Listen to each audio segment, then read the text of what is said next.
महर्षि मैत्रेय विदुर श्री ध्रुव जी महाराज का चरित्र सुना रहे हैं। श्री उत्तानपाद के दो पुत्र हैं, एक उत्तम और एक ध्रुव जी महाराज, और दो ही रानियां हैं, एक सुनीति और एक सुरुचि। ये महाराज मनु के सबसे छोटे पुत्र हैं। महाराज मनु के दो पुत्र हैं, प्रियव्रत और उत्तानपाद। प्रियव्रत ने लगभग 25 वर्ष के ऊपर तक ब्रह्मचर्य व्रत का पालन किया है और उनकी वृत्ति जो थी वो प्रवृत्ति में ना होकर निवृत्ति में ही थी। इसलिए पिता को ना चाहते हुए भी फिर छोटे बेटे का विवाह करना पड़ा। यद्यपि बहुत विनम्रता पूर्वक हम निवेदन करें, शास्त्र के अनुसार अगर बड़ा बेटा हो तो पहले बड़े बेटे का विवाह होना चाहिए, फिर छोटे का, नहीं तो उसको शास्त्र के अनुसार कुछ दोष लगता है और परिवार में भी दोष व्याप्त होता है, फिर आगे की पीढ़ियों में भी दोष व्याप्त होता है। इसलिए राम जी पहले अगर बड़ा बेटा हो तो बड़े का विवाह संपन्न करो, फिर छोटा हो तो छोटे का करो। महाराज मनु ने जब प्रियव्रत महाराज की प्रवृत्ति इस संसार में नहीं देखी, प्रवृत्ति मार्ग में नहीं देखी, तो उनको लगा कि ये तो निश्चित ही निवृत्ति के मार्ग पर जाएंगे। इसलिए महाराज मनु ने अपने छोटे बेटे का विवाह, उत्तानपाद का विवाह सुनीति के साथ संपन्न कराया। फिर पुनः एक और विवाह उत्तानपाद महाराज का हुआ जिसका नाम था सुरुचि। अच्छा, थोड़ा सा आध्यात्मिक दृष्टिगत होकर भी हम इस प्रसंग का विचार करें तो हम सब लोग भी उत्तानपाद ही हैं, क्योंकि उत ऊर्ध्व पाद यस्य स उत्तानपाद, जिसके पैर ऊपर को और सिर नीचे को रहे वही उत्तानपाद है। आप कहेंगे हमारा सिर ऊपर है पैर नीचे हैं, आप कैसे कह रहे हो? जब हम लोग माता के गर्भ में होते हैं तो हम उल्टे ही लटके होते हैं राम जी, इसलिए हम उत्तानपाद हैं। और हमारी भी दो रानियां हैं। आप लोग कहेंगे महाराज एक से तो परेशान है, आप दूसरी और पकड़ा रहे हो। भैया हमारी भी दो रानियां हैं, एक सुनीति और एक सुरुचि। सुनीति के मार्ग पर ही चलना चाहिए, सुरुचि के मार्ग पर नहीं चलना चाहिए। रुचि कहती है कि नहीं ऐसा नहीं, ऐसा करो, इसमें तुमको ज्यादा लाभ होगा, लेकिन नीति कहती है कि नहीं, नीति ये है, शास्त्र ये कहता है, इसमें तुम्हारा ज्यादा कल्याण होगा। लेकिन राम जी नीति के अनुसार जो चलता है, नीति का जो पुत्र होता है, नीति का जो आज्ञाकारी होता है, वो ध्रुव तारे की तरह सदा चमकता है। और जो रुचि के अनुसार चलता है, रुचि का जो पुत्र होता है, वो भले ही उत्तम क्यों ना लगे, उसको उत्तम क्यों ना हो, लेकिन राम जी एक दिन उसको यक्षों के द्वारा अर्थात हमारी मनोवृत्तियों के द्वारा मरना ही पड़ता है। इसलिए अगर उत्तम गति चाहते हो, सुयश चाहते हो, तो नीति के अनुसार ही चलो। महाराज उत्तानपाद की भी दो रानियां हैं, एक सुनीति और एक सुरुचि। सुनीति के यहाँ कोई पुत्र नहीं है। सुरुचि से विवाह जब महाराज उत्तानपाद का हुआ तो सुरुचि ने कहा ये कौन दासी है महाराज, इसका आपने मुखमंडल का दर्शन हमको कराया। महाराज उत्तानपाद ने कहा सावधान छोटी रानी, तुम क्या बात करती हो, ये मेरी महारानी है, मेरी पट्ट रानी, इस राज्य की महारानी और मेरी अर्धांगिनी है, इनका अभिषेक मेरे साथ राज्य सिंहासन पर हुआ है, तुम कैसी बात करती हो? अच्छा यही है वो निपुति। महाराज आपने निपुति का मुख दिखा दिया, अब आपका संकल्प कैसे सिद्ध होगा? महाराज बड़े दुखी हुए।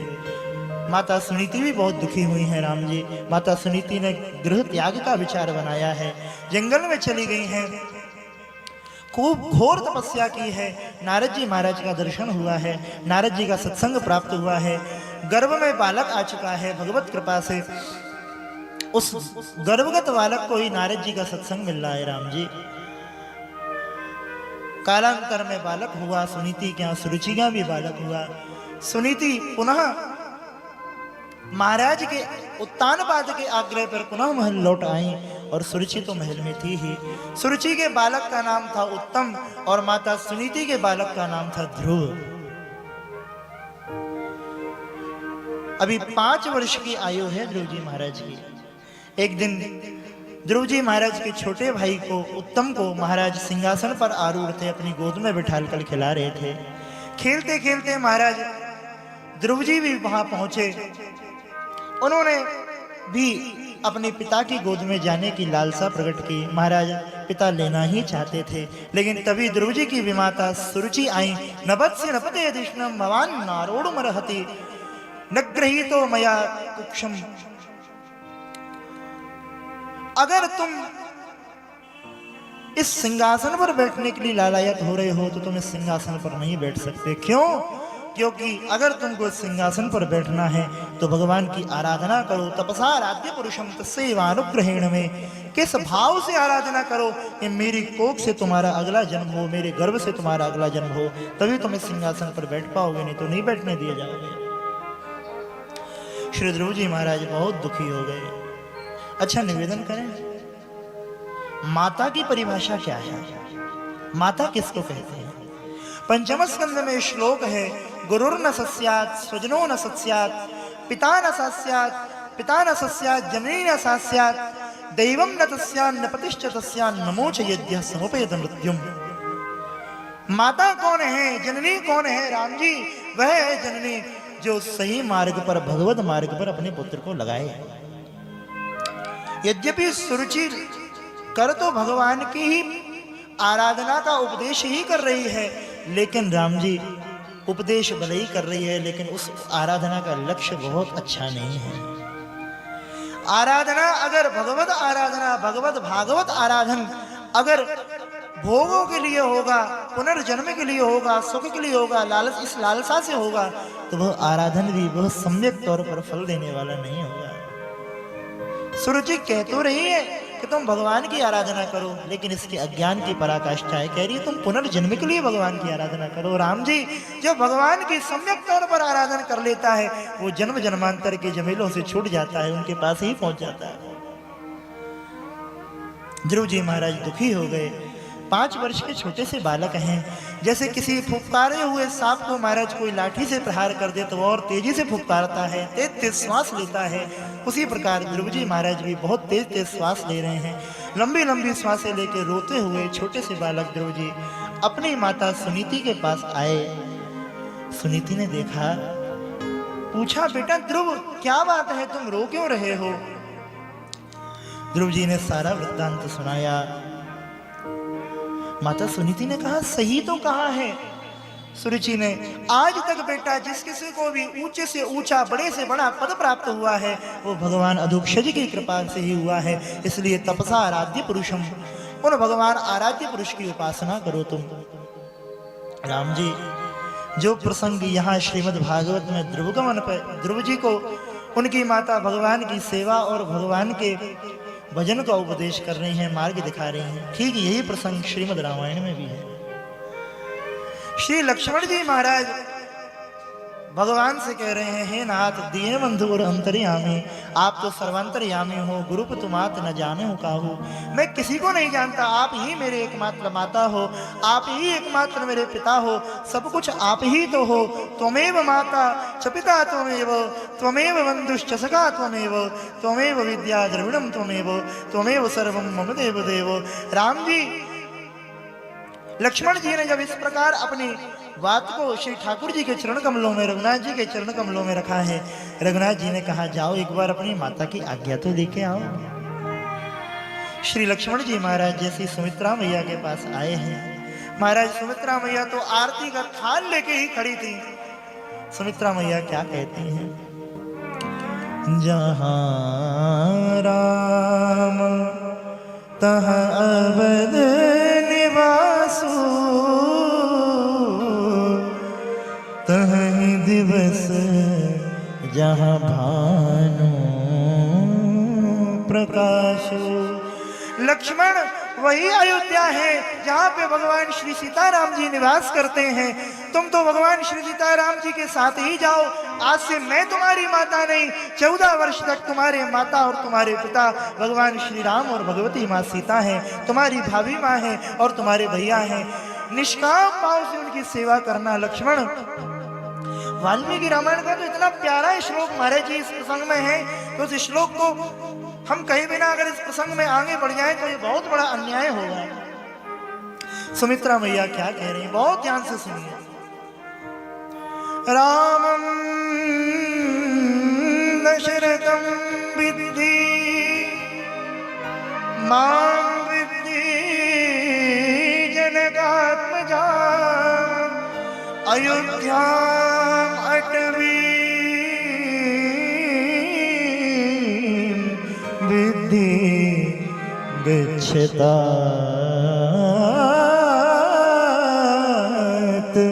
यथा सुखं गच्छतात् यथा सुखम। आज से तुम्हारे पिता दशरथ जी नहीं, आज से तुम्हारे पिता भगवान श्री राम हैं। आज से तुम्हारी माता ये सुमित्रा, ये मैं नहीं, आज से तुम्हारी माता भगवती माँ जानकी हैं। आज से तुम्हारे लिए अयोध्या साक्षात वन ही है जहां भगवान स्वयं निवास कर रहे हैं। इसलिए जाओ, गच्छतात यथा सुखम, पूर्ण सुख के साथ निवास जाओ। लक्ष्मण, ये मेरा सौभाग्य होगा कि तुम्हारे जैसा पुत्र मुझे प्राप्त हुआ है। तुम इतनी सेवा भगवान की करना, इतनी सेवा करना, अपने आराध्य को कोई कष्ट मत होने देना। जाओ, तुम अपने प्रभु की सेवा के लिए जाओ। अरे राम जी, माता सुमित्रा ने इतना बड़ा उपकार किया है लक्ष्मण जी के ऊपर जो वाणी का विषय नहीं है। आप कहेंगे ऐसा क्या उपकार है? लक्ष्मण जी को सबसे बड़ी सेवा का सुख माता सुमित्रा ने अपनी आज्ञा प्रदान करके दिया है। राम जी सेवक की सबसे बड़ी संपत्ति है, सेवक की सबसे बड़ी निधि है, सेवक का सबसे बड़ा सुख है अपने आराध्य स्वामी की सेवा। आप लोग कहेंगे क्या अयोध्या में लक्ष्मण जी सेवा नहीं करते? सेवा करते हैं, लेकिन अभी सेवा बटी हुई है। माता सुमित्रा ने कहा, लक्ष्मण, कोई कुछ कहे कैकेयी के कारण भगवान बन जा रहे हैं, कोई कहता है कि काल के कारण भगवान बन जा रहे हैं, कोई कहता है सरस्वती ने बुद्धि पलट दी है इसलिए भगवान बन जा रहे हैं, कोई कुछ कारण बताता है, कोई कुछ कारण बताता है। लेकिन सच पूछो तो मैं कारण बताती हूँ, भगवान तुमको अपनी संपूर्ण सेवा का सुख प्रदान करने के लिए ही बन जा रहे हैं और तुमको साथ लेके जा रहे हैं। इसलिए हे लक्ष्मण, तुम गच्छतात यथा सुखम, तुम पूर्ण सुख पूर्वक जाओ। राम जी, माता वही है जो अपने पुत्र को सन्मार्ग का उपदेश करे। गुरोर न सस्यात्, स्वजनो न सस्यात्, पिता न सास्यात्, जननी न सास्यात्, दैवं न तस्यान्न प्रतिष्ठ तस्यान्, नमो च यद्यः समुपेत मृत्युम। जो मृत्यु के चक्र से महाराज अपने संतान को न छुड़ाने का प्रयास करे, आखिरकार वो माता ही कैसी, वो माता कहलाने योग्य नहीं, वो माता के नाम पर कलंक है। हरिशरणम जननी जने तो भक्त जने, के दाता कैसू। वास्तविकता में राम जी, किसी माता की कोख तभी ही धन्य होती है जब कोई भक्त उसकी कोख से जन्म लेता है। हरिशरणम, माता सुनीति की आज्ञा प्राप्त कर कर ध्रुव जी महाराज वन की ओर जा रहे हैं। नारद जी का दर्शन हुआ। नारद जी ने कहा, बेटा ध्रुव, अभी तुम बहुत छोटे हो, चलो मैं तुम्हारे पिता को समझाता हूँ। बालक का क्या सम्मान, क्या अपमान, चलो मैं तुम्हारे पिता को समझाता हूँ। ध्रुव जी महाराज ने कहा, महाराज आप ये बताओ, आप हो कौन, आपका परिचय क्या है? बोले, मैं देवर्षि नारद हूँ। बेटा, आप असली वाले नारद जी हो कि नकली वाले नारद जी हो, आपको ये बताओ। बोले, अच्छा, असली नकली भी कोई होते हैं क्या? बोले, अगर आप असली वाले नारद जी होते तो मुझे ये नहीं कहते बेटा वापस घर लौट जाओ, आप तो मुझे दिव्य तारक मंत्र का, भगवत मंत्र का उपदेश करते और कहते बेटा जाओ पालो भगवान को, यही मंत्र के माध्यम से तुम भगवान को प्राप्त कर जाओगे। नारद जी गदगद हो गए, प्रसन्न हो गए, द्वादशाक्षर मंत्र दिया और कहा, यम सप्तरात्रिम प्रपटन पुमान पश्यति खेचरान। तुम इसका 7 रात्रि पर्यंत जप करो, इस विधि से जप करो, तुमको निश्चित भगवान की प्राप्ति होगी। पुमान पश्यति खेचरान, तुमको आकाशचारी सिद्धों का दर्शन होने लग जाएगा मात्र 7 दिन में। द्वादशाक्षर मंत्र की बहुत महिमा। ध्रुव जी महाराज तपस्या में लीन हुए हैं। अब तो महाराज अद्भुत तपस्या कर रहे हैं। तेरा त्रांते कपित वदरासनम। महाराज पहले महीने में तो 3 दिन 3 रात कुछ फलाहार करके ध्रुव जी तपस्या कर रहे हैं। फिर अगले महीने में 6 दिन 6 रात्रि में महाराज केवल जल ही पीते हैं। फिर तीसरे महीने में 9 दिन 9 रात्रि पर्यंत में महाराज केवल वायु का ही आहार करते हैं। चौथे महीने में 12 दिन 12 रात्रि के बाद तो महाराज वायु का भी आहार छोड़ दिया, अपनी वायु इस संपूर्ण समष्टि की वायु में समाहित की है। राम जी संपूर्ण लोगों की वायु रुकने लग गई। समस्त देवी देवताओं ने जाकर भगवान के चरणों में प्रणाम करते हुए स्तुति की है। नैवम विदामो भगवान प्राणरोधम चराचरास्या अखिल सत्वधाम्नः।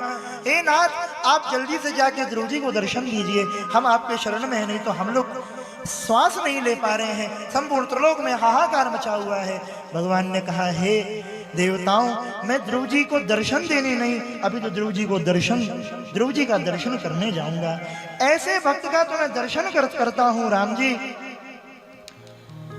जो मेरी प्राप्ति के लिए, मुझे में प्रेम करने के लिए ही मेरी उपासना करते हैं। भगवान बड़ा प्यारा श्लोक बोल रहे हैं।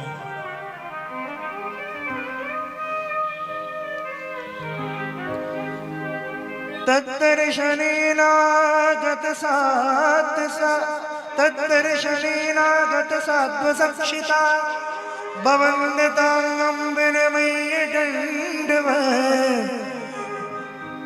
दृग्व्यां प्रपश्यन् प्रपवन्निवार्वकश्चुम्बन्निवास्येन भुजैर्निवाश्लिषन्।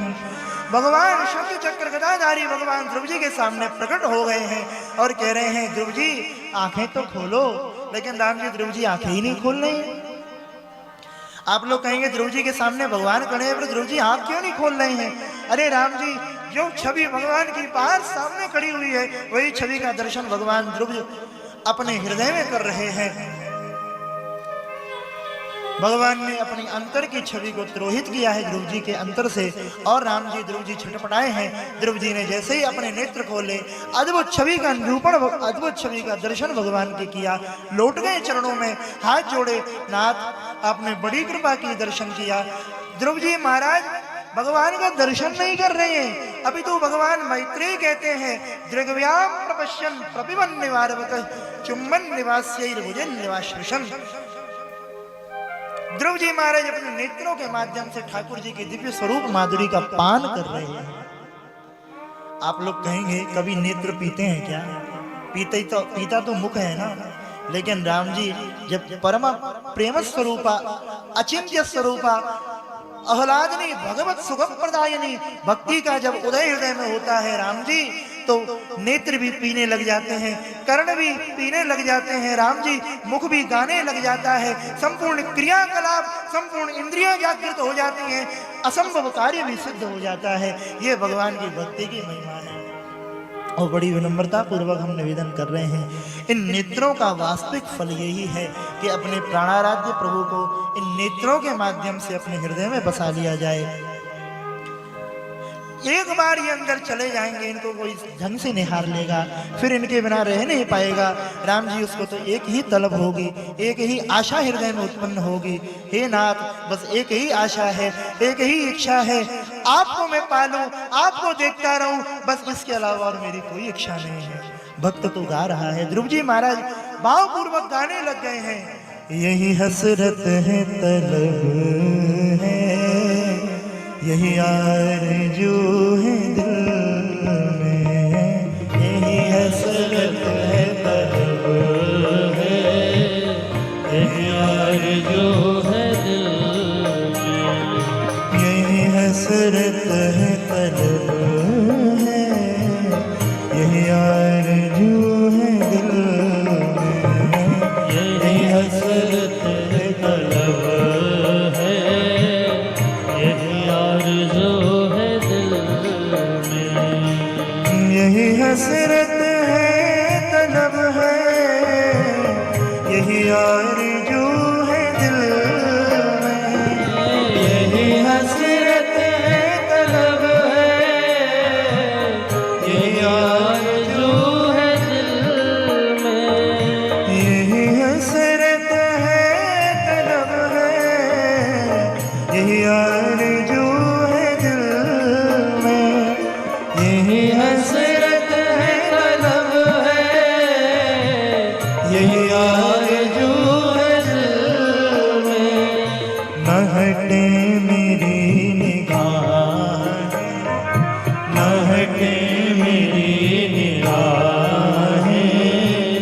तुझसे मेरी जिंदगी है, न हटे मेरी निगाहें, तुझसे मेरी जिंदगी है। यही हसरत है, तलब है, यही आरज़ू है दिल में। यही हसरत है, तलब है, यही आरज़ू है दिल में।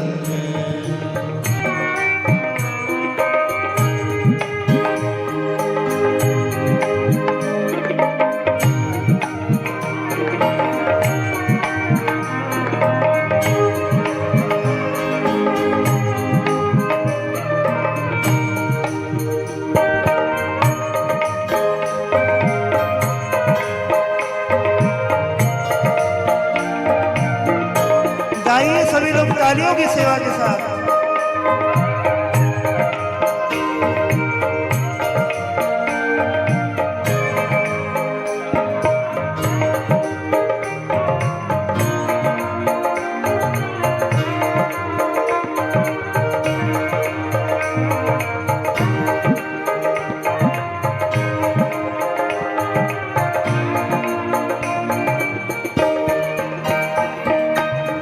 फूलों की ताजगी में, तारों की रोशनी में, फूलों की ताजगी में, तारों की रोशनी, फूलों की ताजगी में, तारों की रोशनी में, फूलों की ताजगी में, तारों की रोशनी में, जो बात देखी तुमने, जो बात देखी तुमने,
आरज़ू है दिल में, ओ यही हसरत है तलब है, यही आरज़ू है दिल में। न हटे मेरी निगाहें, न हटे मेरी निगाहें, तेरे रुख से जिंदगी है। न हटे मेरी निगाहें, तेरे रुख से जिंदगी है। यही हसरत है तलब है, ये आरज़ू है दिल में, यही हसरत है तलब है, ये आरज़ू है दिल। राधा रमन लाल की।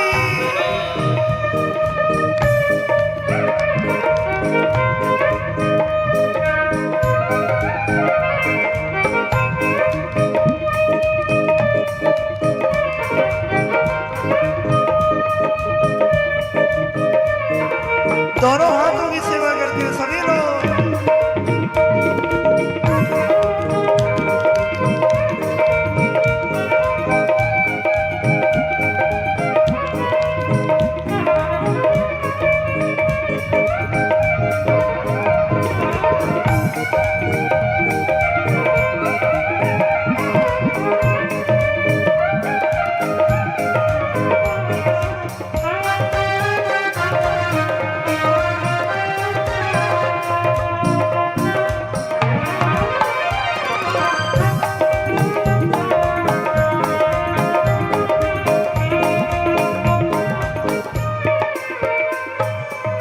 ध्रुव जी अपनी अंतिम इच्छा निवेदित कर रहे हैं।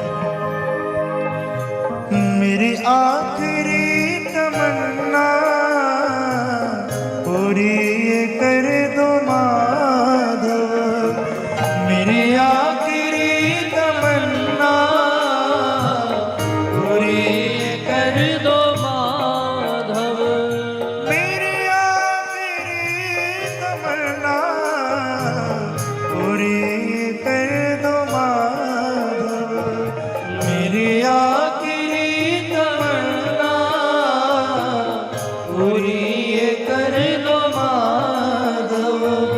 मैं जीऊं तेरी गली में, मैं जीऊं तेरी गली में, मैं मरूं तेरी गली में, मैं जीऊं तेरी गली में, मैं मरूं तेरी गली में।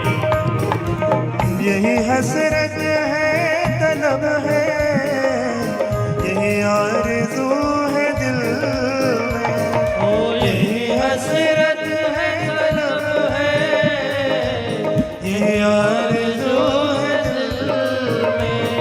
न हटे मेरी निगाहें, न हटे मेरी निगाहें, तेरे रूप से जिंदगी है। यही हसरत निगाहें, तेरे रूप से जिंदगी है।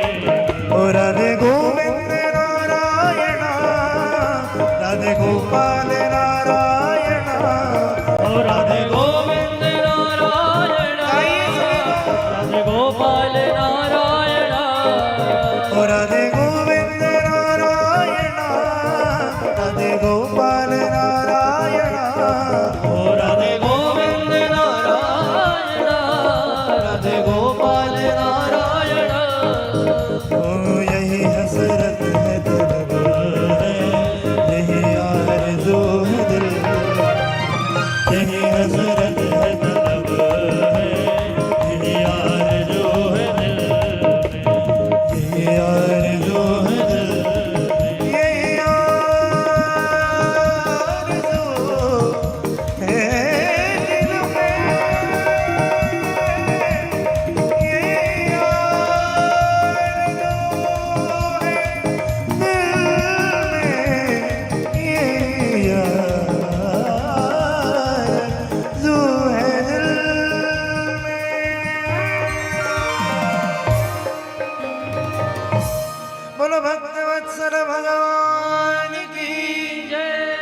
ध्रुव जी महाराज स्तुति कर रहे हैं। योऽन्तः प्रविश्य मम वाच मिमां प्रसूताम् संजीवयत्यखिल शक्तिधर स्वधाम्ना अन्याश्च हस्तचरण श्रवणत्वगादीन्